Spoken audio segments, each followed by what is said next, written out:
పడుకున్నావా? నిద్రపోయినా. దగ్గర నాయనా పిల్లకాయలారా నిద్ర రాలేదమ్మా. మీకేంటికి నిద్ర వస్తుంది? పిల్ల రాక్షసు కథ చెప్తే నిద్ర వస్తుంది. ఏయ్ ఒక్కటిస్తే కానీ నిద్ర రాదు. నువ్వేం చెప్పలే కథ. నైను నువ్వు చెప్పు నైనా. ఏం కథమ్మా? దెయ్యం కథ చెప్పు నైనా. నాయనా ఆ ఆరతి కదా. ఓ పని చేయి నైనా.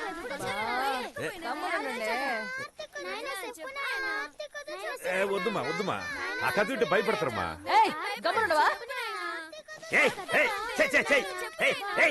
ఎట్టంటోళ్ళని కన్నావే?